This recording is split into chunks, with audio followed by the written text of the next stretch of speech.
Glorja l-mulej u jgħid minn qalbek warajja. Mis qaddis. Din hija l-kelma qaddisa tiegħek. Grazzi ta' dan il-privileġġ li jiena nista' nirċievi, nisma' bir-reqqa u fil-kumdità il-kelma qaddisa tiegħek. Mulej għatini revelazzjoni ta' dak li inti ħaxxandar minn fomm il-qaddej tiegħek il-lejla. Spiritu Santu għallimni u ġib il-ħaj il-kelma tiegħek ħajja f'qalbi.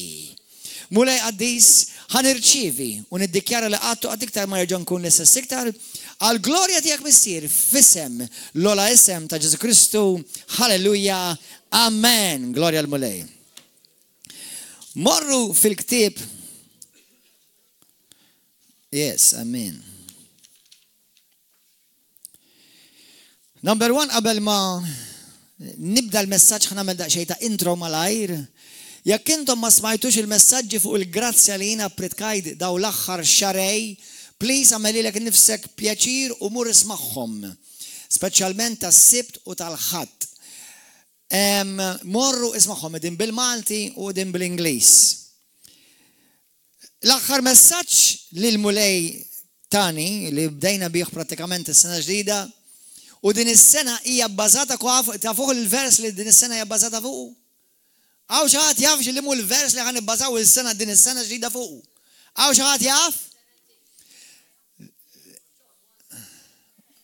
All right, ħaninkom. Jgħid fil-Bibja. Aren't you glad? Number 2. Fit-Testament il-ġdid. Number 3, lej l-aħħar tal-Bibja, għal menu għed mill-kodba l-aħħar tal-Bibja. U qiegħed fl-ewwel Ġwanni, kapitlu 4, vers 17. Li jispiċċa hekk hija frażi oħra li għandha x'aqsam ma ta' qabel imma hija frażi weħida li tittomoda omrok. Mhux ġimgħa omrok. Li bl-Ingliż sejt hekk. As he is, so are we in this world. Bħalma hekk jien jew aħna f'din id-dinja. Mhux ħaniftaħ fuqha f'dan il-messaġġ imma importanti li tiffokaw li dak huwa number one, dak huwa verità, realtà, jekk battix fit-2019 jew le hija realtà eluf ta' snin.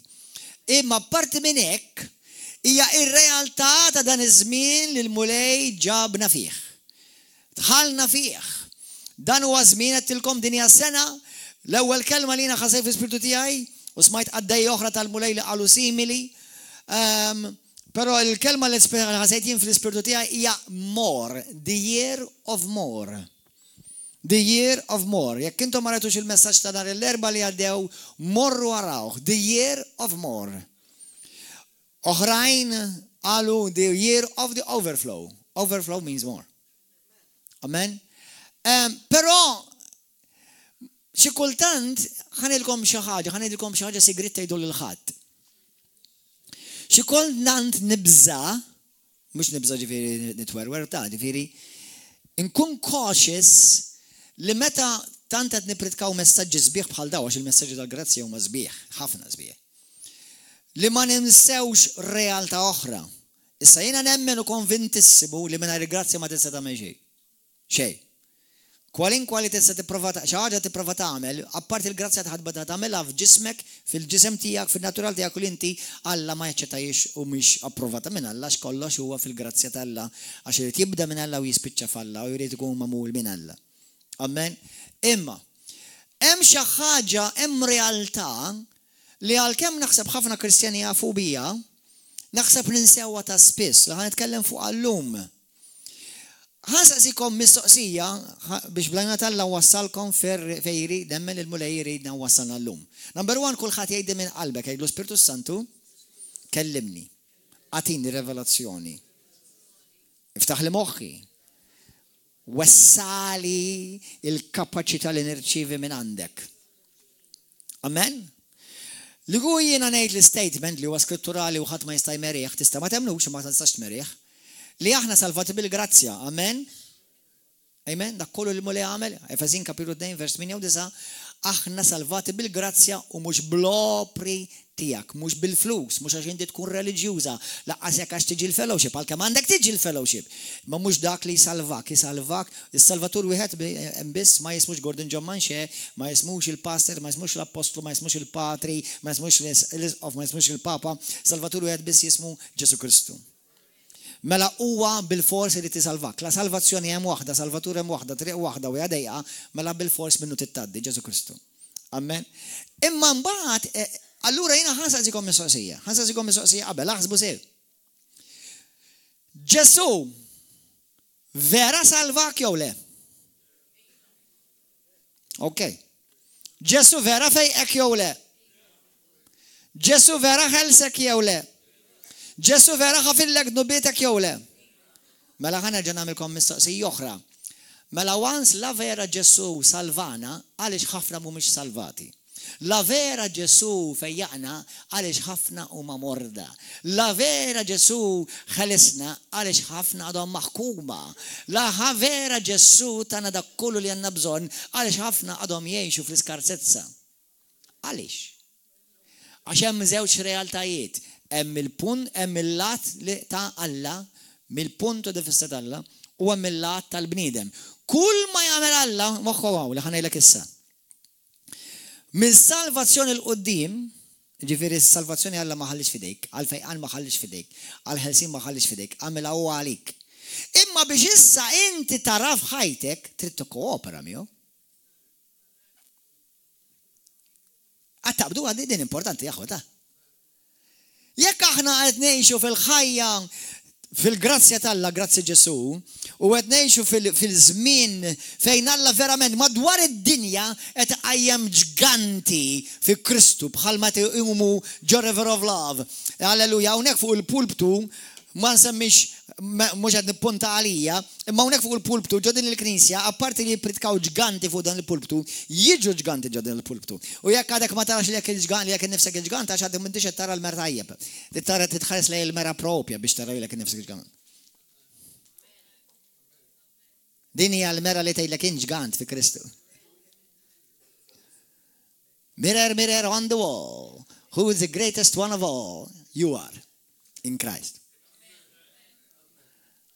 Amen? Alleluja. Allura, f'dan il-żmien vera, il-munej, taf kemm hawn movimenti tal-Ispiritu Santu madwar id-dinja bħalissa?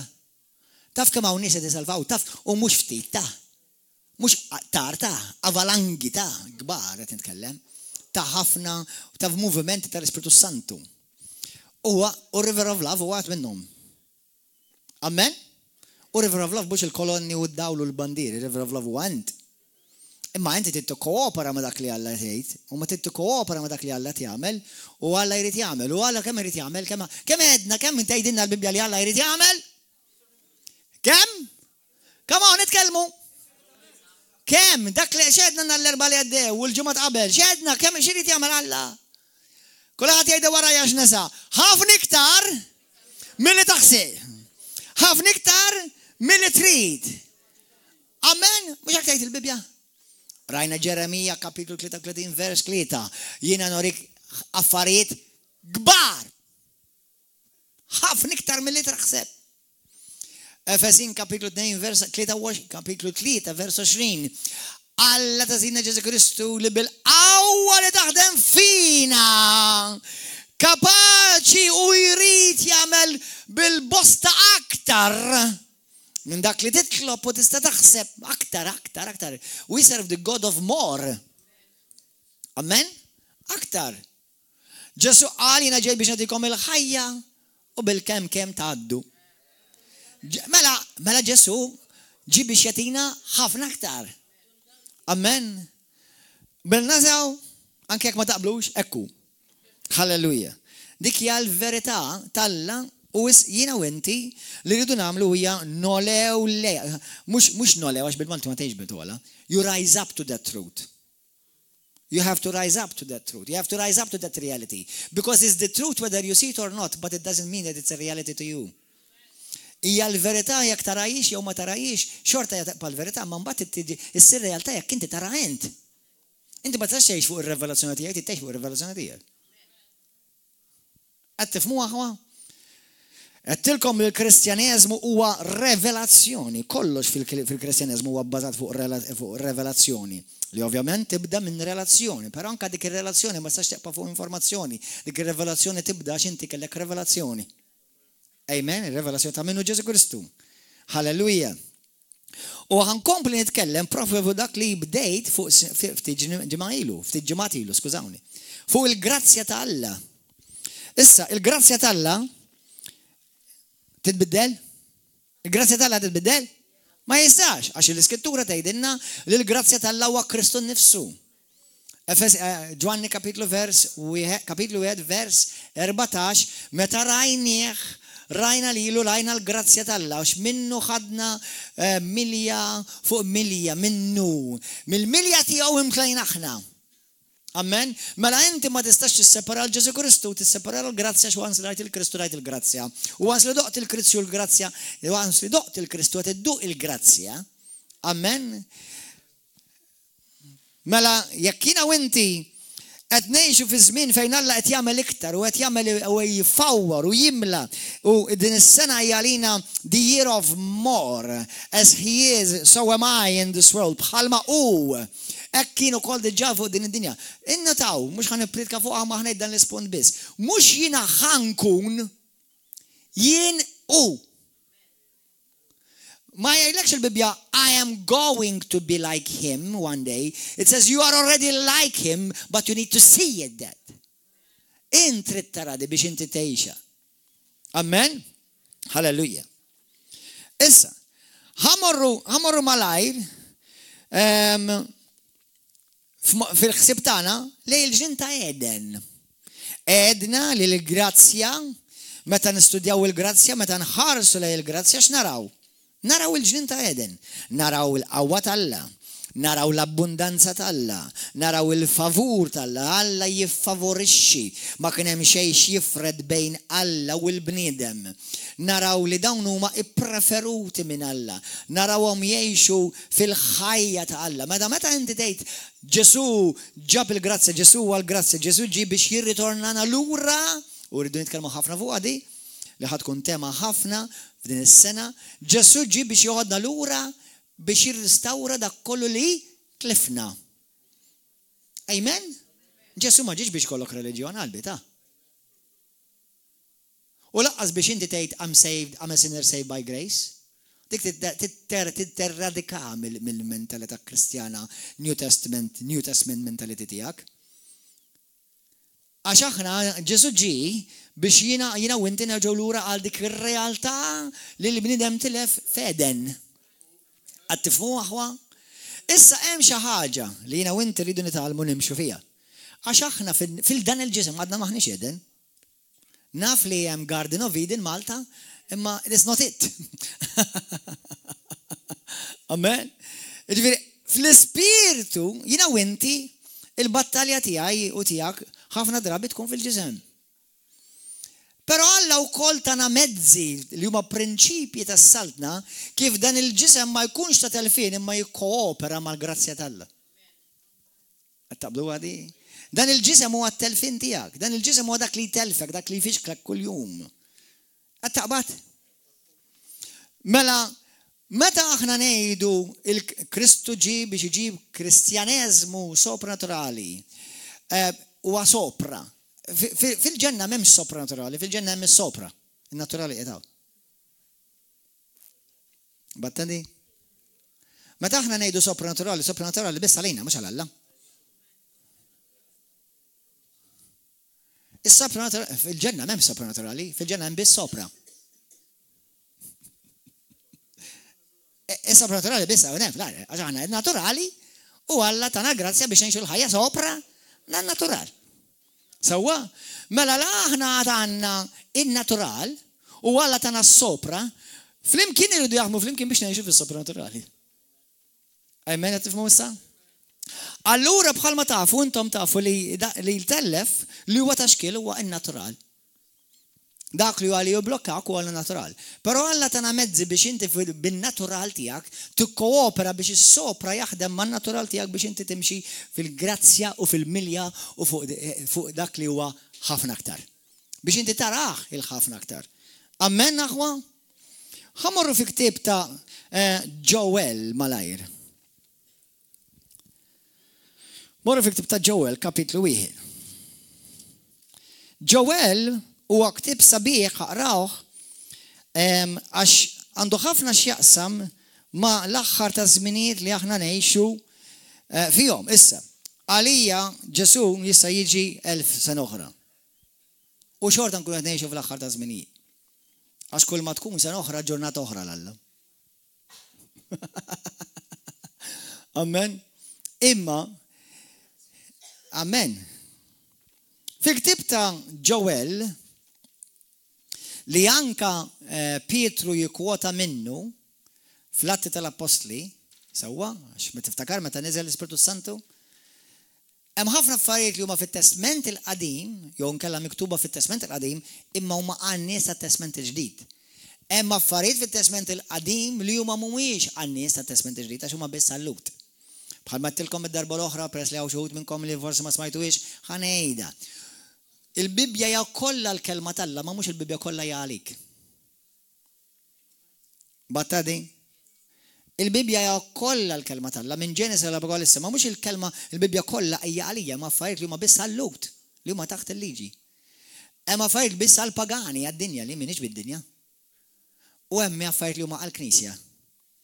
Amen? Il-Knisja huma dawk li huma n-nies fi Kristu. All right?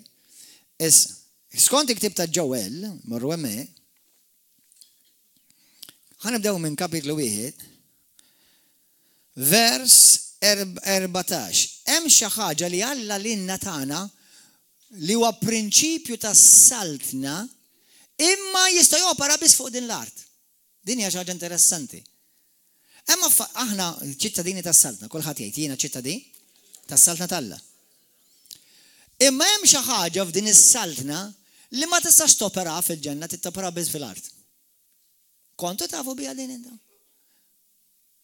Dak li aħna ngħidulu l-mirakli fil-ġenna ma jgħidulux miraklu, jgħidulu naturali. Aħna jekk naraw xi ħadd fiq nifirħu u hekk għandna nagħmlu u grazzi Ġesu ta' spiss narawhom, jekk naraw nies jinħeles mix-xitan, ovvjament fil-ġenna minn taħt tara ħadd jinħeles mix-xitan. Għax m'hemmx dimoni hemm.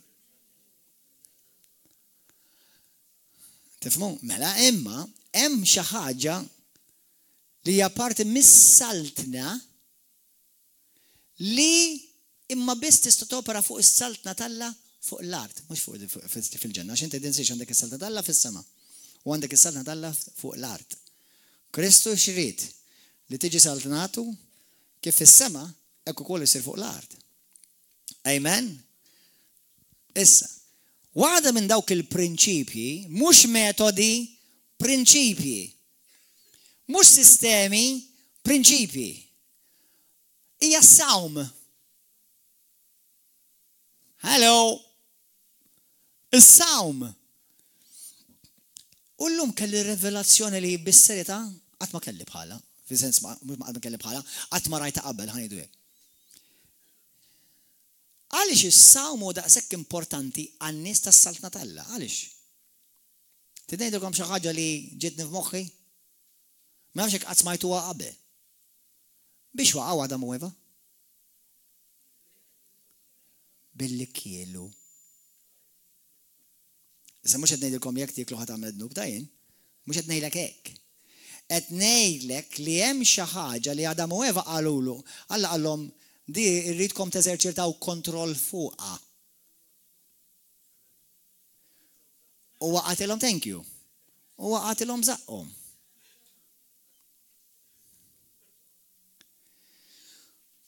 Kielu, mhux għax kielu banana, tuffiħa, dullija, pastarda, whatever, għas sempliċiment għamlu xi ħaġa li Alla għallhom ma għamlux, u dan il-każ kien li ma jiklux xi ħaġa li Alla għallhom din tiklux minnha. Jiġifieri kien id-demonju uża xi ħaġa tal-istonku biex jittantam bija, biex iwaħħalulhom la Maltija. U lilkom ukoll. Imma Ġesu ġi biex itina l-grazzja biex aħna nistgħu ngħixu s-sema, il-ġenna, fuq l-art u niddiljaw ma dan it-trab. Ma dan natural. Sekk aħna ngħixu bir-realtà tas-sema, tal-ġenna. U nitalmu kif nieħdu ħsieb dan it-trab, nikkontrollaw sew u nżommuh taħt kontroll li l-Iskrittura tgħidlek Alla tagħna spiritu ta' self-control. Right? Jiena u inti ngħixu f'esperjenza tal-grazzja li Kristu ġie biex iġib. Ġab u jridna nesperjenzawha. Imma bħal ħafna jekk mhux il-maġġoranza li waqqafhom huwa l-ġisem. U ħafna drabi waqqafhom anke l-ikel. Kontu tafu għadi? Taf li hawn min għamel ilu nnifsu għadu talla mħabba l-ikel? Kontu tafu għadi? Taf li qiegħda fil-Bibja u qiegħda fit-Testament il-Ġdid u qiegħda taħt il-grazzja. Se norilkom. Ħammur fil-ktieb ta' Ġewell l-ewwel. Għaliex qed nitkellmu fuq din l-ikel li ovvjament ħan nitkellem fuq is-sawm, għaliex aħna qegħdin f'bidu ta' kalendarju ta' sena ġdida, kalendarju Gregorjan. Kelli ħabib għandi bosta ħabib Lut u dil-ġimgħa ħabib minnhom qedlu Happy New Year the Gregorian according to the Gregorian calendar. And smile. Għax għalih bħala Ludi u Ludi għalih mhix il-New Year, għalih il-New Year hija madwar Settembru, Ottubru, Rosh Hashanah, sewwa. Imma ovvjament id-dinja timxi bil-kalendarju Gregorjan. Xi ħadd li għadu li huwa iktar taħt il-liġi minn dawk tal-liġi. Għax xi ħadd qallhom Happy New Year, sorry sister ma sax ngħidlek Happy New Year għax trid noġob il-Alla. Ġifidaw irdu joġu l-Alla billi jsommu l-kalendarju Gregorjan, jew ma jsommuh, jew jsommu. U mux, u la happy u laqqas sad u laqqas whatever. Whatever, whatever, it's okay. Alleluja, jiena mux għadnejlek li jak tgħid Happy New Year u għadnub, jew ma tgħidx Happy New Year u għadnub, imma daw l-affarijiet huma verament firħa. U jekk jgħidlek xi ħadd inti be happy. Mela, don't ask me, don't tell me to be happy on the New Year. I want to be sad. Because I don't want to celebrate Happy New Year. Povru, miskin, ora pro nobis. Don't tell me Happy New Year. Anyway. All right, whatever. Mela, ġewwa l-kapitlu 1 vers 14 jgħidlek. Ilbsu l-iskejjer assissin din il-moda tal-lum. Halleluja. L-iskejjer. ħafna jilbsu, rux ma taħħu għajiex, taħżom għaj jilbsu l-iskajjer, no? Alleluja. Oh, gloria. Mela, 13. ħamurru 14 mal-ewel. Għagġa kienet 13. Ordnaw sawma. Sejħu laqam qazza. Morru iġbru xjo. U niskolla tal-pajis. Fid-dar tal-mulej Alla ta'kom u għajtu lil-mulej. Għax jum dan. Halleluja. Għax fil-qrib jum il-mulej. Gloria al-mulej. Hemm żewġ tipi ta' sawmi f'dan il-kategorija li ħansemmi issa hija s-sawma tal-ġemma u s-sawma personali. Is-sawma personali tista' tagħmilha meta trid, x'in trid. Pero s-sawma tal-ġemma hija s-sawma li bħalissa River of Love u mhux kombinazzjoni ħafna knejjes ħar River of Love madwar id-dinja. F'dan l-istess żmien, pereżempju AMI International ġewwa South Africa, is-sawma tagħhom tibda minn nofs ix-xahar. Ray Ministries ħajamlu sawma dan ix-xahar. Ħafna knejjes u ministeri madwar id-dinja bħalissa Kristjani li qed jagħmlu sawm f'dan ix-xahar. U mhux kombinazzjoni. Ma jistax ikun li dawn affarijiet tal-kombinazzjoni x'aħna saltna, aħna poplu tas-saltna Alla, aħna ċittadini tas-saltna. Amen. Imma hemm barka Meta jina u inti nsumu. Number one, ħanibda mill-basics, kont għamilkom messaċi klesinilu fuq dan, imma issa mandu xaqsam xej li ma tarax television. Sakemm minti ma tikolx il-television. Għalix, ġili smajt il-ħmerijiet, fej jiġi jgħidu li passer, jina tinsum billi ma narax television. Indi kont tiklu television qabel. Għax fil-każ, tiklux iktar. Passer, jina tinsum billi ma npajjibx. X'għandu x'jaqsam? Is-sawma dejjem għandha x'jaqsam ma li tieqaf tikol. Mux tiqaf tara t-television jew l-internet jew t-pejjeb, issa dak kollu li ħażin missakilek li waqaftu, ma jek titwaqfu issa, mux ħanajdulek waqfu. Imma m'għandux jaqsam xejn jekk inti tiqaf pejjeb ma jfissirx li qed issum. Sewwa, issa qed tipprova tkis servizzju ħażin and go for it. Halleluja, imma s-sawma dejjem tfisser li inti waqaft milli tiekol, you abstain from foods. Dak tfisser sawma. Hemm diversi sawm fil-Bibja. U għalix għed nsemmiħ f'dan l-istaġun li aħna t-nitalmu more. Pastor, kif ħan għamlu saw? Mela we're not going for more. Yes, more of God and less of you.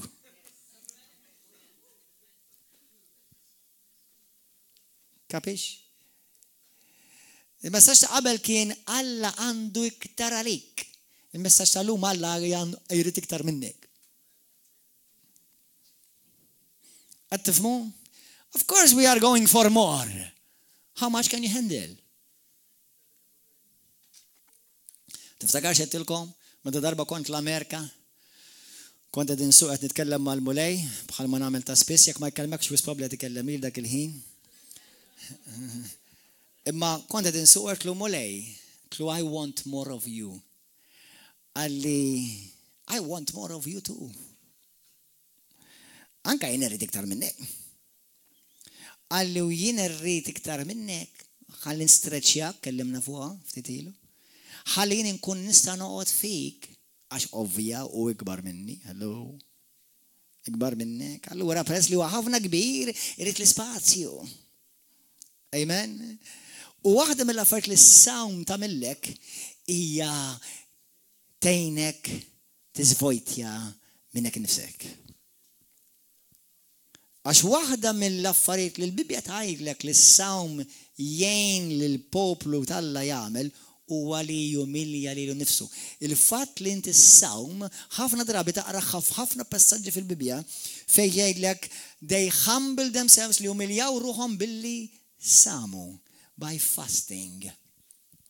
Issa, bejnietna, aħna ovvjament intom ħadkunu tafu li l-maġġoranza tagħna ħankunu qed insumu għall-Kristjani ovvja. Għax dik hija sawma tal-poplu tal-ġemma.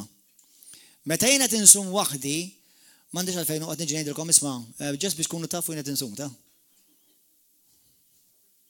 Meta tkun xi ħaġa tissum inti personali m'għandekx għalfejn toqgħod tagħmilha news għax inkella tispiċċa taqa' li qisek mhux bil-fors neċessarjament tkun qed tagħmel hekk imma jista' jkun qed tidher jew joħduk bħal kieku qisek qed tiftaħar.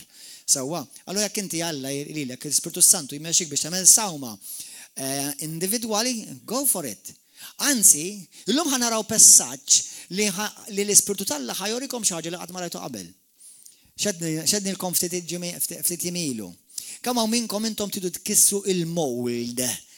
Kemm hawn minnkom neħħejtu il-kappa, il-xejdula, le, neħħejna dak kollu kol.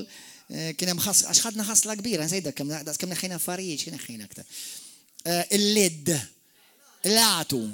Neħħejtuh il-latu, tidu tneħħu l-latu kattoliku, tidu tneħħu l-latu evangeliku, tidu tneħħu l-latu protestant, tidu tneħħu l-latu pentekostali, tidu tneħħu l-latu karizmatiku. Dawn kollha latijiet forom li inti, però ħafna drabi xorta waħda bil-kooperazzjoni tiegħek, dak li jkun il-poplu jew moment tagħmilha poġġuk ġo mold.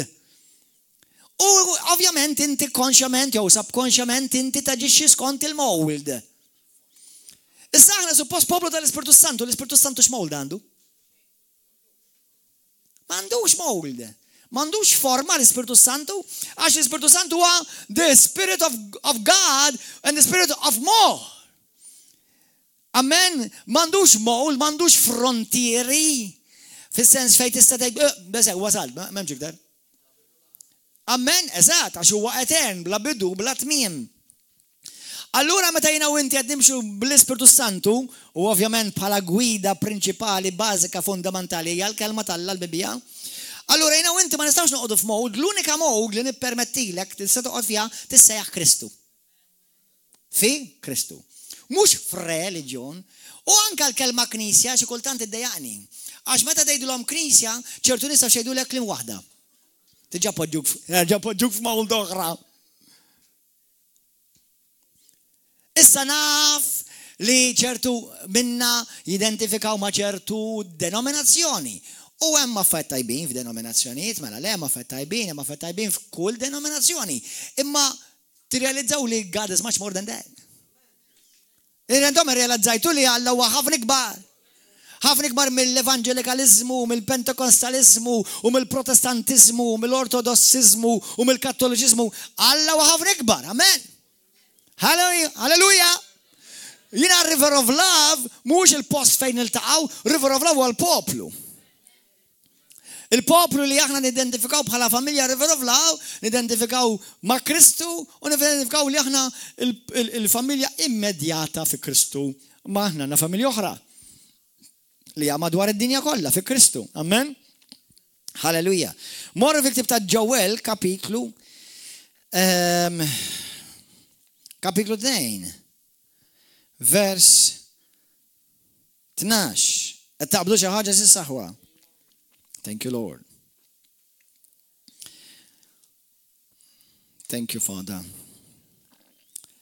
Din is-sena huwa sena tal-stretching. Bil-fors, if you want more. Vers 12. Iżda mqar mela Ġowel 2 sewwa vers 12. Iżda mqar issa oraklu tal-mulej erġgħu duru lejja bibqlubkom kollha bis-sawm bil-biki u bil-fiq. Mela x'tam, is-sawm xejn jekk tagħmel. Is-sawm jgħidlek tgħid le għalik. Jgħinek tgħix f'kontroll fuq in-natural. Dan huwa n-natural. Irid jiekol, irid jorqod, irid jinħasel u please jinħasel, tinżix jinħasel. Halleluja. Imma dak huwa natural. Amen. Issa, tista' toqgħod jekk ma toqgħodx attent tista' ssir bħal Fariżej u tispiċċa tagħmel sawma li għal Alla ma tispiċċa xejn, ma tfisser xejn. Għax Alla jrid sawm li ġej mill-qalb. Mill-qalb. Waħda mill-affarijiet, please. Fi ktieb ta' Eżajja kapitlu 58 tajtek. Tgergrux meta tagħmlu s-sawm. Għaw ġewt minnkom tixxu għandkom bżonn tagħmlu lifestyle ta' sawm. Qedtilkom ftit ilu kemm il-darba nħobb ngħidha, if you grumble, you crumble and you stumble. Grumbling is a curse in the Bible. Li tgerger huwa saħta fil-Bibja. Nfakkarkom l-istess poplu ħareġ mill-art imweda, mill-art tal-Eġittu, mill-art tal-Jasar, ma rawx l-art imweda minħabba propjament it-gergir.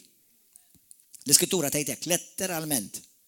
Għax gergru u rew kemm kienu mhux grati dak li Alla għamel għalihom.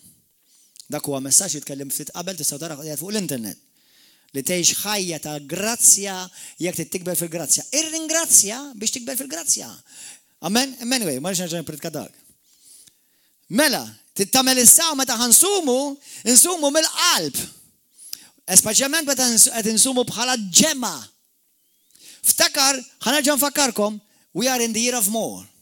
We're in the season of more. Ġifieri, this season does not end on the 31st of December 2019. Amen. We're in the season, fl-istaġun, li Alla tgħid li l-Knisja tiegħu immedjata din River of Love, imma wkoll dawk kollha li huma l-poplu tiegħu, li intom ħadtu fl-istaġun ta' iktar, more. Imma bħal mettilkom love, there's more of you, more of him, there has to be less of us. Alla tgħidlek ukoll give me more of you. Give me more of you, more of your time, more of your belly. Dawk li kelli kontrollakom, u mux għax kun naqra overweight, għax għaw min huwa overweight u mux kwestjoni ta' ekel, anzi bil-kontra huwa vera. Naf li huma nies li huma vera rqaq u tex kemm jiklu minn filosofoloġija. Jiġifieri mhux kwestjoni biss ta' ħxun għax tikol ħafna u tirġin, għaw min jikol ħafna u jirqaq bil-kontra. U għaw ma jikol xej u jirġin. Imma il-kustjoni hija xed jikkontrollak u f'dan il-sens, f'dan il-kontest hija l-ikel. Ftakar Adam u Ewa waqgħu imħabba li kielu, xi ħaġa li Alla għadhom tiklux. Morru fi ktieb ta' issa, fi ktieb ta' Ester, kapitlu 4. Ħanidkom xi ħaġa li mulej poġġieli fuq qalbi rigward is-sawm.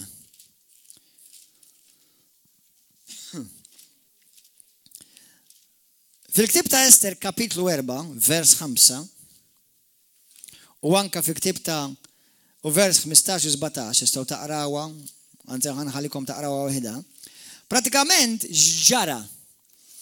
Ester kienet fi żmien fejn il-poplu tal-la kienet jiġi meddet u d-grid ħareġ mill-għadu li jridu irdu l-lut kollha. Ir-re ma kienx jaf li Ester hija l-udija, parti mill-poplu tal-la. U Ester semat, l-ewwel sema Mordecai, u Mordecai bada qattaħ wejġu u barisum, u b'dak iż-żmien kien jitfgħu it-tra fuqhom. Sewwa xi ħaġa li kienet issir taħt il-liġi. Imma sam u beda jikpi u jolfoq. Ester ratu marret prova tikkalmaħ u tfarġu u Alla kif nista' nifraħ, kif nista' nikkalma meta ir-re tiegħek li huwa żewġek by the way, irid joqtolni lili l-tfal tagħna kollha u anke lilek by the way, just in case ma ndunajx. Dak huwa paraphrase. U dik qajtlu x'inhi? Na min fejn ħareġ dan id-degree. Sewwa. U Mordecai Alla li xeżon Hanaman li huwa li kien ir-right hand tar-re ħareġ dan id-degree li ħajoqtol il-lut kollha sa tlettim oħra, sa xi ftit ieħor nsejt kemm jien eżatt. Però x'ġara? Samu Ester qalet ejt lill-aħwa kollha, ejt lill-poplu kollu ludi biex jitolbu u għal 3 ijiem isumu ma jiklu xej fil-ħodu, lavora nofsna, laqas fil-għaxija, laqas bil-lejl, 3 ijiem sawma totali, a complete fast, 3 ijiem. A complete fast, 3 ijiem, huwa diffiċli ħafna. Complete fast, la xorb, la ikel, xejn. Complete 3 days. Aħna ħanamlu bħala knisja 21 days. Ma mhux complete fast, jgħidulu id-Daniel fast, fejn aħna ħansumu u nħeġġiġkom sumu regolari mill-ħelu, mill-laħmijiet u neklu biss ta' affajta ħaxix u frott imma mhuwiex laħmijiet li fihomx mhumiex annimali, la jtiru, la jowmu, laqqas jimxu. Sewwa u laqqas ħlewiet. Sewwa anke mat-tew mal-kafè ipprova evita t-sokkor, ipprova ħu l-ħani, jew ma tuħu xejn. Sewwa jew ħudu bla zokkor. ħalet naqqas kemm jista' jkun it-sokkor, ma taqta' kompletament it-sokkor, jekk ħadd mur tieħu kafè, ħudu prova. Għal min jgħid li pass jiena saħħti ma tippermettilix għax għandi xi ħaġa, hemm xi kundizzjoni. Mela adotta is-sawma skont x'tista' tagħmel inti. Kulħadd jista' jsum żgur. Għax bil-kulħadd hemm xi ħaġa li se tkun inti tuħu pjaċir tuħu kuljum, kafè, cappuccino, pasta, xi biċċa cake jew xi ikla partikolari. Tista' minflok tgħidlina nista' nikol normali imma pereżempju tagħmel ġurnata sħiħa ma nikol xejn u nikol mil wieħed fil-għaxija. Ma jkunx Daniel fast imma jkun tib ta' sawma xorta. Okay? Tista' tagħmel hekk, jekk inti trid pereżempju jew nkella min bil-kontra jieħu breakfast kbir filgħodu u matul il-ġurnata ma jkollx xejn jħlif jixrob juices u il-min, dak tista' tagħmlu wkoll. Id-Daniel fast tista' tikol x'ħin trid sa ċertu punt imma basta ma jkunux laħmijiet u deżerti. Okay? Dak taqbdu aħwa mhux għasek diffiċli sewwa. Però huwa importanti aħna n-nies tas-saltna li aħna nsumu. Number 1, tiġettilkom is-sawma tistax tippratikaħ fil-ġenna huwa xi ħaġa li tista' tippratikaħ biss fuq din l-art. Morru fi ktieb ta' Filippin kapitlu 3. Araw kemm importanti li jiena u inti niddominaw dan il-ġisem. Filippin 3.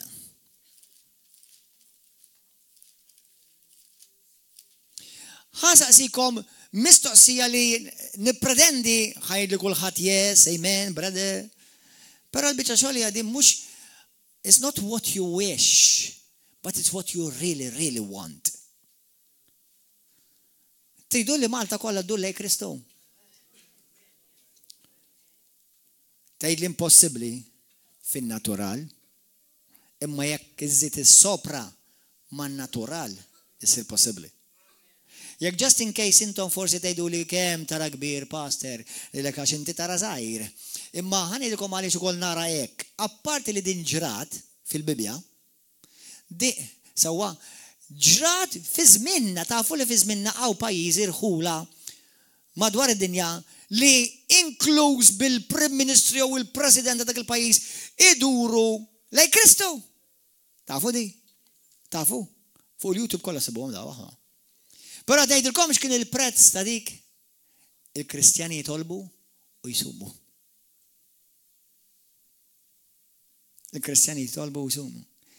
Aħna ngħixu f'kultura li l-barkiet li għandna tan nieħduhom for granted, imma biex wasalna aħna l-lumaw xi ħadd ħallas għalihom qabilna. U jekk aħna ma nożżuhomx ħanitilfuhom u wliedna ħjerġgħu jkollhom ħallsu għalina għalihom. ċertu barkiet, libertajiet li aħna ngawdu. Allura aħna llum x'qed nagħmlu? Da bħal meta ġieli sar revival, tinżel il-qawwa talla jkun hemm qawmin spiritwali u n-nies jifqu ifittxu lil mulej bl-istess ħeġġa, jifqu jsumu. X'jagħmel? Ir-revival jibda jmajna. Inti ma tistax tibda ħuġġieġa u taħseb li din il-ħuġġieġa passajra għal dejjem jekk ma tibqax titfala il-ħatab. U ħafna mir-revivals, jekk inti tistudja r-revivals ta' matul iż-żminijiet, hekk spiċċaw, ġie revival, kulħadd qed jifraħu jipjaċir jara l-fejqan jara mirakli u ruxbata nies idiru lejn Kristu. U issa we took it for granted u nnarmajna. Innarmajna. Allura meta inti qed titlob u qed tara l-qawwa talla, mhux majna tgħid hemmhekk għadek qed tmiss naqra żgħira. Hemmhekk qed tmiss qatra minn oċean kbir li Alla għalek għandi ħafna iktar aħli. Amen. Fil-ktieb ta' Filippin kapitlu 3, vers Halleluja. Ħanibda vers 17. Ħuti, isbħu lili u ħarsu lej dawk li jimxu skont l-eżempju li rajtu fina. Għaliex hawn ħafna dan ngħidulkom bosta drabi missa intennjulkom bid-dmuħ fajnejja. Hawn ħafna li jġibu ruħhom bħalla dewwa tas-salib ta' Kristu. X'inhi di? Hawn ħafna li jġibu ruħhom bħala dewwa tas-salib u mhux qed jirreferi għad-dinja dik ovvja. Il-Bibja tgħidlek kif Pawlu jaf id-dottrina tiegħu stess jafa. U stess li d-dinja jgħalek id-dinja għadhom li dewwa tal-Alla ma jafhomx. Qed tgħid għall-Kristjani li issa jispiċċaw il-Alla minflok jimxu miegħu, minflok issa ngħixu bil-grazzja noħdu nonoraw dak li Alla għamel għalina u nożżuh u ma noħduh for granted, ara x'beda jiġri. Daw saru dewwa tas-salib. Ara xi tgħid.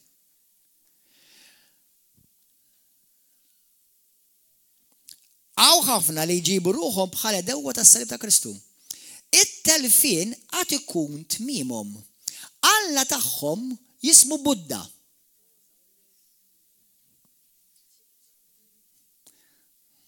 Mawx Buddisti hawn. Le ma tgħidx il-Bibja, imma naħseb Budda ma kienx isum. Għax kull Budda li luruni żgur ma kienx isum.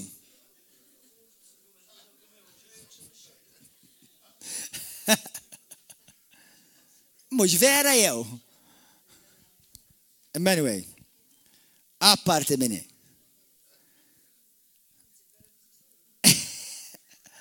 Jekk huma jsumu naħseb jew belaħħom kollha hu. Ma nafx imma kif spiċċa. Dejjem bil-qiegħda mhux bil-fors, ma jistax iċċaqla. Ejja. Ħankomplu. Għaw ħafna li ġiburuhom bħala dewa ta' selb ta' Kristu, it-telfin qed ikun tmiemhom Alla tagħhom min huwa żaqhom. Jiftaħru b'dak li jmisshom jistħu minnu. U moħħhom biss fil-ħwejjex tad-dinja. Taf Kristjani int jew ċertu Kristjani li sejħu Kristjani imma moħħhom f'affarijiet tad-dinja. Jena mhux qed ngħidlek li ma jistax ikollok barkiet u ma tistax ikollok tuħu pjaċir fid-dinja u li jkollok dar u jkollok karozza jkollok kollu li għandek bżonn jekk taħdem għalek ħaqek. Ħdimt għalih ħaqek. Tapologizzax għal barkiet li Alla tak, toqgħodx tapologizza għalihom. Jekk sraqta all right, dik m'hemm differenza. Imma jekk inti ħdimt għaliha u ħaqek u xi ħadd tajjilek jew inkella uritta jew inti ħdimt u glorja l-mulej, jekk hix Rolls Royce, jekk hix Rocket, jekk hux għalija ma tagħmilx differenza. Alla tajjilek ma laħqek. Puża. Għaxaw minn nies ħassa jaqgħu f'legalizmu paroli fil-vojt għal xejn, jekk xi ħadd għandu karozza sabiħa, jekk xi għandu saraqa, le, urita, ma fejt bħala fil-vojt. Tawilu, ma fejt bħala fil-vojt. Ħadem għalija, ma fejt bħala fil-vojt. Mhux ħaqqu. Qed ngħid hekk taf għaliex illum rajt video fuq l-internet. U kien hemm pastor u xar il-mara tiegħu ovvjament jiswa ħafna dal-pastor u xar il-mara tiegħu karozza ta' xi 200,000 euro. Issa biex inti xi mara tiegħek 200,000 euro, jitkollok mill-inqas 200,000 oħra. Sewwa, imma jiena xi problema għandi jekk kienet kuntenta u da ma xajla xax passer, da xajla għax il-mara tiegħu. Jekk ħadem għalihom u laħħom, what's my problem? I have a blessing mentality. I am kingdom man. Amen. Issa jekk inti jien naf ġibta bidroga u għaxraqt il-xaħat. Dek orrajt għandek għaxiex iskim, ma jekk inti. Amen. Jiena ma tantx ħanxila karozza ta' 200,000 euro għal-marja, jiddispeċini bej, prova fimni. Imma isma' jekk jiena Alla li għamilni miljonarju, jekk xaħat jixi għamilni miljonarju, hallelujah, come and get your blessing quickly. Imma, jekk xaħat tibirk, you don't need to apologize for it. Aħna mderin f'mentalità, skużawni, bażwija, sewwa, mhix dawwa di, naf li xi nies jomsu naqas xejti. Sewwa, imma li għax tara xi ħadd imbirek, qalbi mela ifraħ fil-barkit ta' ħadd ieħor. Il-mulej għandu b'abbondanza għalik ukoll. Amen. Grazzi Ġesu. Anyway, il-povertà mhijiex parti mis-saltna tal-Alla. Amen, hija saħta fil-Bibja. Anyway, dak messaġġ ieħor. Anyway, morru issa malajr fil-ktieb ta' Mark. Mark 9. Ħanorikom xi ħaġa kemm hawn minkom rajtu l-Bibja. Minkom rajtu l-Bibja. Aqraw il-Bibja ħawa din is-sena, fil-din is-sena ġdida, aqraw il-Bibja kollha almenu. Però ħansemmilkom prinċipju li ħafna Kristjani naħseb immissjaw. Ejja morru Mark 9 malajr.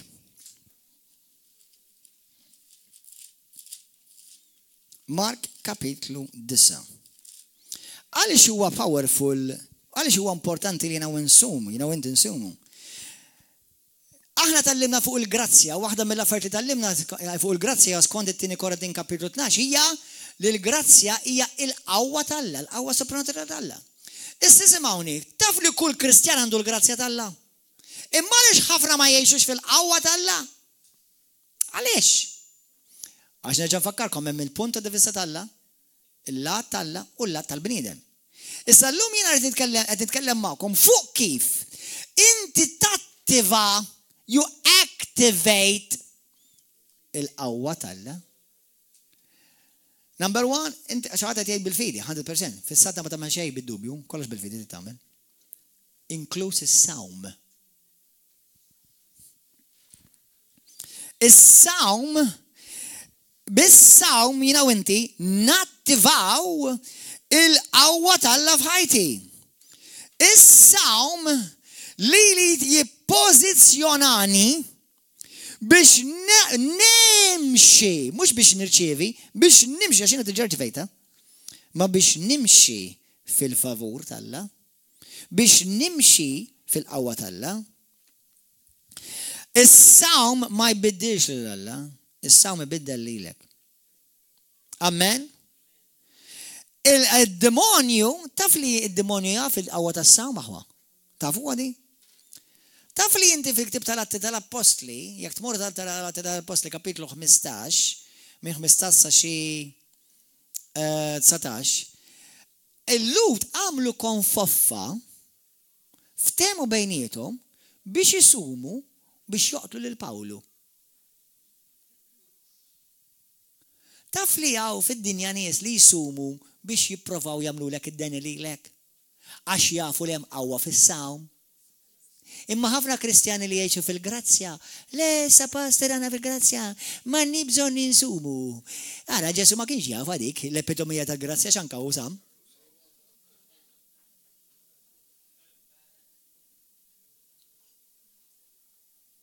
U l-disċipli tiegħu x'qalilhom? Taħt il-patt il-ġdid. Ġej żmien. Ara għalissa mintom xħassumu, pratikament nagħmelkom paraphrase ta' kapitlu 9 ta' Mart. Għalilhom għalissa ma d-disċipli tiegħu waqt li kienu miegħu mhumiex ħajsumu. Imma għad jiġi żmien meta jien nittieħed minn magħhom u huma ħajkollhom isumu. Għalli ma d-disċipli qed jirreferi? Dawk li jiġu River of Love. Qed ngħidha di għax jiena predikatur tal-grazzja, imma f'kollox fil-ħajja f'kollox, kulħadd jgħid f'kollox. Kollox issa tispiċċa tuħu fl-esrem. Mela xina fil-grazzja ma nsumx, għax propja għandi għad fil-grazzja insum. Għax hija bil-grazzja biss tista' ssum għax pjat tkun fil-ġisem. Qed tifhmu aħwa?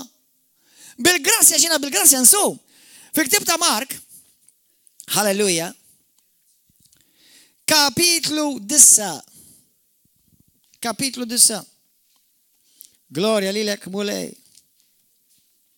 Ħanibda naqra minn vers 14. Meta reġgħu ġew ħdejn id-disċipli l-oħra, rawa b'kotra kbira ta' nies madwarhom u xi kittiba jitlewmu magħhom. Id-disċipli ta' Ġesu bdew jitlewmu ma' xi kittiba Farizej. In-nies kif raw, il-koll staġbu ħafna u ġew leħ biex iselmulu. U wissasjom fuq ix qegħdin titlewmu magħhom. U għed mill-kotra għallu mallem ġibtlek lill-ibni għax għandu spiritu mbikkem, ġifieri ma jħallekx jitkellem mutu. U kull fejn jaħkmu jħabtu mal-art u hu joħroġ ir-rawa minn ħalqu jeżes sninu jibbies.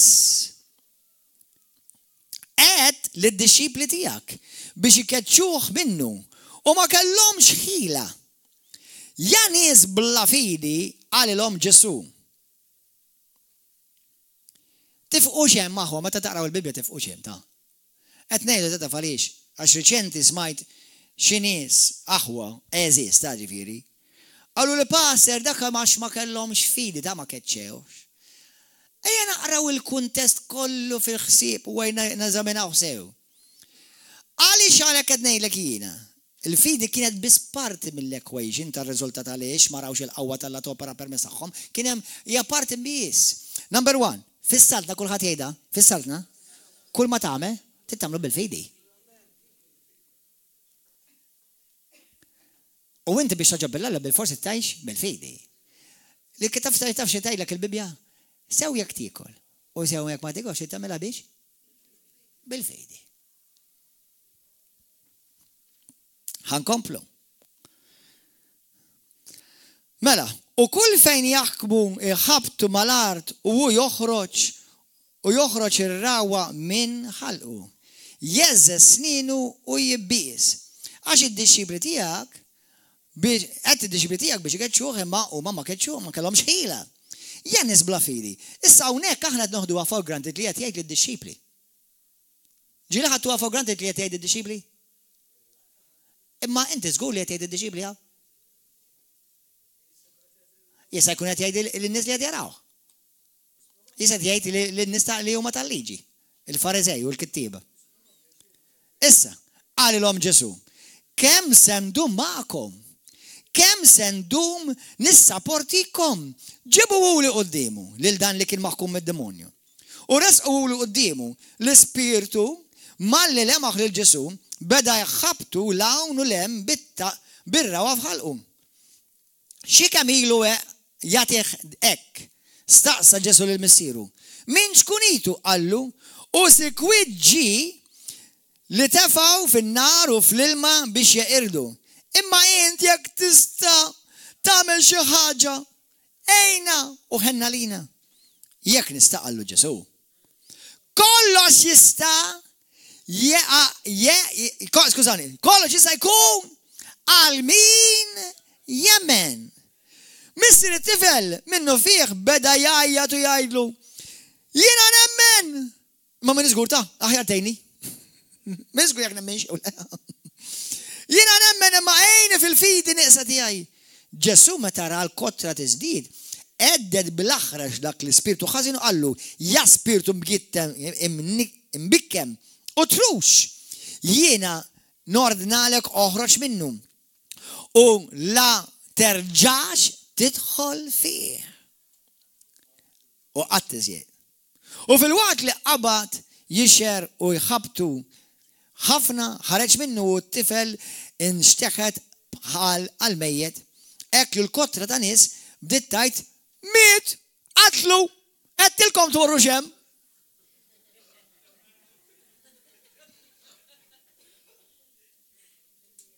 Imma Ġesu qabdu min idu qajmu u waqaf fuq saqar. Meta mbagħad Ġesu raġa daħal id-dar, id-disċipli tiegħu staqsewh rasu u rasom għaliex mar nexxilniex inkaċċuh. Spirtu bħal dak għalilhom ma jistax jitkeċċa b'xejn ħlief bit-talb u bis-sawm. Issa, ħanejdilkom żewġ verżjonijiet li tnejn fihom veritajiet imma waħedhom huma żbaljati. Hawn min jgħid li iktar massum iktar tkun ikollok qawwa. Hawn min jgħid li dik ma kienx kwestjoni ta' sawm ma kienx kwestjoni ta' fidi. Mela ma saqsi meta saqsejh, Ġesu missom qal ma x'bekkelkomx fidi. Ir-risposta ma kienx dik. Ir-risposta qallhom għax dat tip ta' spiritu irid jitkeċċa bit-talb u bis-sawm. Mela r-risposta meta Ġesu qallhom jan istabla fidi, u probabbli mhux id-disċipli kien jgħidu. Ngħidilkom għaliex, ħanejlkom għaliex. Għax kemm hawn minnkom intkom m'għandkomx fidu mortu tipprovu tkeċċu x-xitan xi ħadd. Għadni ma ntqajt ma' ħadd f'ħajti li m'għandux attra fidi u jmuru jipprova jkeċċi x-xitan xi ħadd. Għax il-fatt li inti tmur fuq xi ħadd diġà ħadd eżerċita xi tip ta' awtorità biex tkeċċilu x-xitan, sinjal li inti taf xi ħaġa. Hello! Sinjal li inti taf li din l-ispirtu ma jistax joqgħod hemm u m'għandux dritt joqgħod hemm. Taf li dan l-ispirtu jkollu jitlaq. U taf li inti għandek l-awtorità biex tagħmilha titlaq, tagħmel dak id-demonju jitlaq. Mela għaliex ma talaqx. Ngħidilkom għaliex ma talaqx. Mela jien għamilt naqra riċerka, ħalli naqra il-kittiba anke n-nies tal-ewwel knisja x'kienu jaħsbu fuq din il-passaġġ. Ngħidilkom x'jaħsbu? Eżattament bħal mettilkom jiena bejwet u ieħor. Il-biċċa tal-Kristjani jieħdu lill-Alla u l-ħajja tagħhom fi Kristu for granted. For granted. X'ġara l-għom il-daw qed jobbażaw fuq Ġesu u hija Ġesu joħorġulu u hija Ġesu jfejqu u aħna ngħixu komdi għax għandna l-Ġesu. Imma Ġesu jgħid lid-disċipli tiegħu iridu jisumu. Ma għalx jekk iridu. U fiġi għal imma d-disċipli tiegħi għad jasal żmien fejn dawn iridu jsumu. Praise and worshiping, would you please come? Id-disċipli tiegħi iridu jsumu. U jekk inti taqra l-iskrittura issa bħala globali, qabad il-Lut. Kull meta kien jitolbu x'kienu jagħmlu? Isumu. Aqbad il-Pawlu. Aqbad il-Pawlu. Kull meta kien jitlob kien isum. Taf li meta Pawlu inti, meta kien fi triqtu lej Malta fuq dik id-dajsa, li spiċċa f'nawfraġi fuq Malta kienet isum. Kontu tafu li l-Bibja tgħidlek li kienet isum. Kienu f'sawma. Taf li inti l-Bibja tgħidlek kemm il-darba, taf li inti fl-Atti tal-Apostoli kapitolu 13. Meta talbu x'għamlu? Ma qallux, ngħidu talba. L-Apostoli qalu ejja nitolbu u nsumu bħala knisja. U l-Bibja tgħidlek assamu bħala knisja jew bħala nisa mexxejja ta' knisja u talbu l-Ispiritu Santu opera b'mod soprannaturali. Ajjem apostli minn ġo fihom, ajjem pastors minn ġo fihom, ajjem profeti minn ġo fihom. U raw il-qawwa talla. Allura l-kunċett huwa mhux għax kwistjoni ta' fidi, jew għax bil-forsi tkollok il-fidi biex inti tmur tazzarda u tmur tipprova tkaċċi xi mod demonju. Imma ma kien hemmx qawwa biżejjed ngħidilkom għaliex, jekk inti ma tifhimx flok kull din ma tistax tirrispondija. Hemm ċertu spiriti, hemm ċertu demonji li għandhom rashom ibsa. Issa fi Kristu Ġesu jiena u inti mod legali għandna l-awtorità kollha fuqhom. Għana bada, sena fti, Ġesu ma jekbirx jiċċekken jew isir medium, Ġesu jibqa' l-istess Ġesu. Imma inti mhux dejjem qed tgħix fil-milja ta' Kristu. Tgħidilkom iċ-ċavetta biex tgħixu fil-milja ta' amor, abbundanza u tfur, tgħidilkom tgħix ħajja ta' talb u ta' sawm. Dak mhux għax Alla jiżdied ma tas-sewment, inti tonqos u jfur minn Alla minn ġo fih. Allura meta jiena nsum x'qed nagħmel? U jiena nisajdilkom per esperjenza. Ngħidilkom, meta inti tkun hemm xi ħaġa, isimgħuna, this is good hermeneutics. Meta inti tkun hemm xi ħaġa li mhix ċara, mur ara min kitibha x'għamel hu stess. Pawlu x'għamel hu stess? Talab u sam. Pawlu kien jgħix ħajja ta' sawm. U mhux tab xejn il-mentor tiegħi Kenneth Hagin kien jgħid l-aħjar tip ta' fasting huwa meta inti tgħix ħajja ta' sawm. Mhux ngħixu għax insumu darba fis-sena. Għażiż aħwa, jekk inti tikber mhux fil-qawwa li Alla jtik, fil-qawwa li Alla jrid jirrilisja minnek. Sum. U aħna x'għamlet Ester? Ester talbet u samet u bidlet nazzjon. Meta l-poplu talab u sam. Jista' jkun issa jew għandna ruxma ta' nies imtekkin li jiġu River of Love. Li kemm għandna nies ħafna nies kelliema, nies profeti għaddiet tal-mulej u jgħidulna l-mulej għażilkom biex intkom iġġibu mulej revival f'dan il-pajjiż. Issa jew kollha ftehmu u kollha mtekkin. Jew kollha għandhom raġuni ma' poplu tal-għadu riqet waħdi waħda for granted.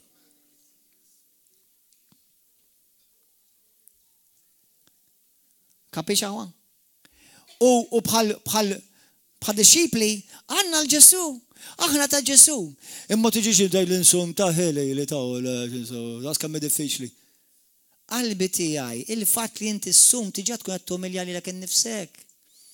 U inti tejt le għal-ġismek li d-demonju juża l-ġismek biex jitelfek. Ftakar li Bibja tgħidlek li l-ispirtu tiegħek huwa ta' Kristu, imma ġismek għadu jitbanda l-ewwel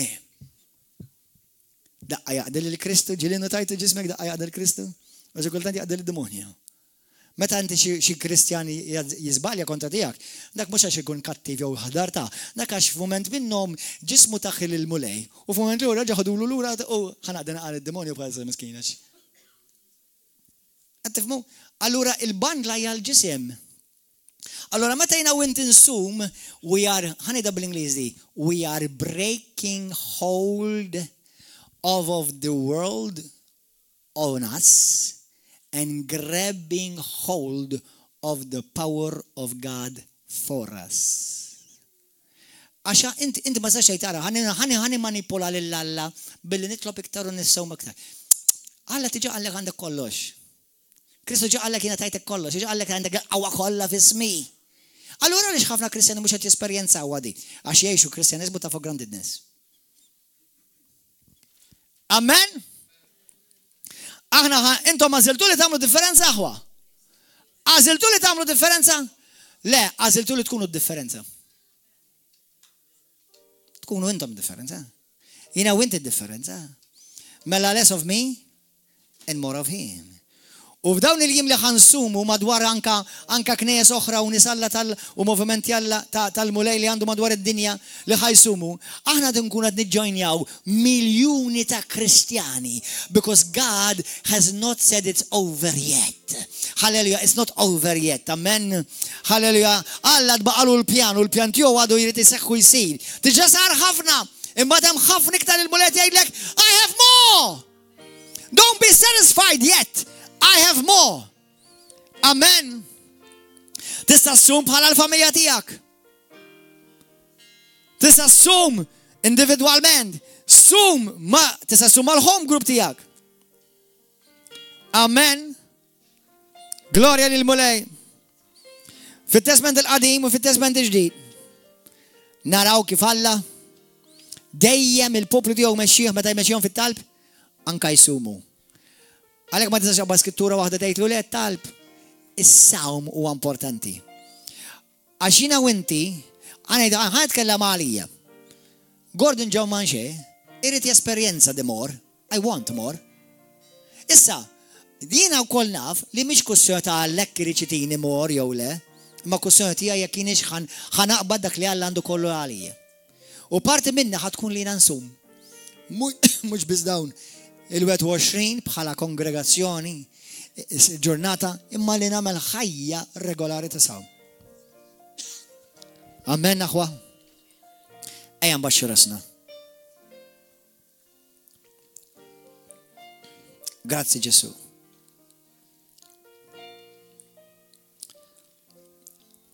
Meta jiena nsum ġismi l-ispirtu tiegħi isir iktar sensittiv għall-Ispiritu Santu. Meta jiena nsum, il-ġism jiena nkun qed inrażnu biex inkun iktar kapaċi nisma' l-vuċi tal-Ispiritu Santu. Għalhekk meta tgħidlek, għalhekk meta ħafna drabi fil-Bibja taqra fejn talbu u samu u semgħu leħen il-mulej. Anke meta l-mulej jidlek il-xi ħadd, ikun hemm is-sawm. Meta l-mulej jibgħat il-xi ħadd tal-xi opra partikolari missjoni, ikun hemm is-sawm. Għaliex? Eżis aħwa, jiena predikatur tal-grazzja li nemmen fis-sawm. Aħna rridu nkunu poplu tal-grazzja, imma li nemmnu wkoll. Once again, mhux Alla jtik iktar qawwa, inti tesperjenza iktar il-qawwa tal-Alla f'ħajtek. It's not from whether God wants to give you more, because He already gave you everything. Għaxu tiġa tani kollox. Imma jiena I rise up to that, jiena inqum għal dak biex jiena kollu dak kollu, jiena nirrid l-esperjenza. Għaw xi ħadd jrid l-esperjenza dimor l-iktar dak kollu li muli għandu iktar lik ħalej. Amen. Il-fatt li jiena ngħid pastor, brother, sister, jo ngħidu flimkien mulej aħna ħansumu bħala River of Love, ma' ħafna kongregazzjonijiet oħra madwar Malta u Għawdex u madwar id-dinja ħansumu flimkien mulej qaddis. Aħna taf x'qed narta nattiraw, qed nirrilisjaw iktar minn nattiraw. Qed nirrilisjaw il-favur tal-Alla, nirrilisjaw il-qawwa tal-Alla fuq din l-art meta nitolbu. Ħalli ma nkunux da jgħix li jrid, mbagħad imur knisja u jgħid talba. Inti taħseb ħadd tbiddel id-dinja. Kapix qed tifhmu aħwa. Amen. Hallelujah. F'din is-sound, f'dan il-predikazzjoni, f'dan il-messaġġ għażel li inti ħatgħix ħajja ta' talb, mhux li tgħid talba, ħajja ta' talb u ħajja ta' sawm. Imma f'daw il-21 ġurnata jew meta jkun hemm żminijiet oħrajn ngħidilkom ħa nagħmlu sawma ta' 3 ijiem, jew ngħidilkom ħa nagħmlu sawma ta' 7 ijiem. Nista' ngħidilkom ħa nagħmlu sawma ta' 40 jum. Konna għamilniha xi żmien ilu. Imma dan ħa nagħmlu 21 ġurnata sawm. U wejja għat-talb. Brothers and sisters, there is more. If you want to see more, less of me, less of you. U jiena l-Alla l-mura jiena bis-serjetà ta' di, irrid mor, jien bis-serjetà jiena rrid iktar. U mhux għax qed nkun greedy għax ir-reliġjon tgħidlek titlob iktar mhux biżżej. Alla jrid iktar jagħtik iktar milli trid int. Imma inti trid tippożizzjona lilek innifsek biex inti tirċievi dak kollu li Alla għandu għalik. هاليلويا. أين طلب وهو مبشر اسنا. هاليلويا.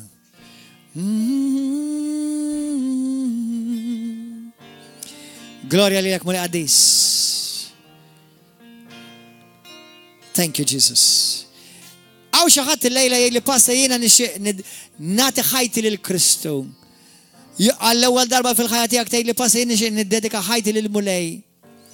يورش نعمل rededication للمولاي. دبت من المولاي دبيت منه ورد نرجع نيجي لورا لي الدار تاع المولاي. مش الدار فيزيكا بس مال الفاميليا تاع المولاي. نيجي لورا لي المولاي بقلبي كله من قلبي بجسمي كله مخه كله. رد نرجع نبدأ بدو جديد. يقدر البرسونية أنت أو شخاطه ليديك بلا مسخية أو شخاطه ليديك بلا مسخية أو ليديك وان هاللويا من اكتر تايلو باستر دنيا سنة جديدة ورد نبدأ سنة جديدة مع المولاي. رد نبدأ بدو جديد مع المولاي عشان الريت نارا الأوفرفلو دمور اكتر للمولاي عنده عليا. وتعرف لي أما فرق لي أتوقفوك أتبلوكياوك وانتي لست يو لستا you let go باش تبدا داك البدء جديد مع كريستو. يقدر البرسونية انت بلا مسيحية ولا يديك من اكتر ولا يديكم او شغال بلا مسيحية ولا يديك anyone تستخيش ما عندكش مسيحية grazie thank you for you see انك الفات اللي تايتين استيك تستخي كسر المسيحية مش جاية من الله كسر المسيحية او شغاتي اخر ولا يديك أو شغاتي أخرى المولاي تأنقلك في سبيرتو تياك تايلي باسترينا. يريد نبدأ بدو جديد في الفاميليا تياي في الزوج تياي في المشية تياي مع المولاي. كل حد يقوم بالوفقة كمان. هاللويا. يا كنتي يوليتي ديك الليلة هناك يو سبوست الليتي ديك نشتي نستيد انك تجي هناك أو برا هنطلبوا مياك هنطلبوا في المكينو كول أو شهاتي أخر اللي أنت اشتقت تطلب ستخايد فورسي تولي ديك ما عندكش هالفي تستخي. كل هاتي هيدي الطلبة ورايا من قلبك مثل قديس فدان لستا جون تا أبوندانسا تا أوفرفلو فدان لستا جون جديد مولاي يينا ريتني بوزيسيونا لي لنفسي في بوزيسيوني باش نرتشيفي دا كل اللي انتي عندك عليا مولاي. عليك مولاي نازل لنكز لي نفسي باللي نسوم ونجحت شرتو إكل فداون اليوم تساوم ما فاميليا ريفر اوف لاف وانكا في اليوم اللي انت بالسبيرتو تياك تمشيني باش نسوم مولاي قديس. هالي نسبرينسا القوة تياك مولاي. هالي متى تيجي ديك الأوبورتونيتا باش يكولي نزرشت القوة تياك والأوتوريتا تياك باش نكتش شي ديمونيو باش نطلع فوق المرضى باش نكسر شي سيتواسيوني اللي لادو يبروفا يجيب كونتا تياي مولاي. يينا ما نكونش نقص من القوة تياك في حياتي ما نكونش نقص من الفافور تياك في حياتي ما نكونش نقص من الأوتوريتا مولاي قديس. هاللويا. ارتشيفي غلوريا ونور في اسم جيسوس كريستو. آمين آمين هاللويا. أعطوا تشبشيبا للمولاي زهوا. يا كنتي عندك بزون الطلب نهجوك باش تخرج هناك مراي باش يطلبوا مياك. يا كان عندك بزون فيقان دان هو المومنت تياك باش تشوفي فيقان. يا كان عندك بزون تنخلص من شي فيتسيو وتطلب تشتري طلب باش انت تكسر شي فيتسيو في الحياة تياك اخرج استاذ هنطلبوا مياك. There is power in the name of Jesus. There is power in the name of Jesus. Yes, there is power in the name of Jesus to break every chain. To break every chain, to break every chain.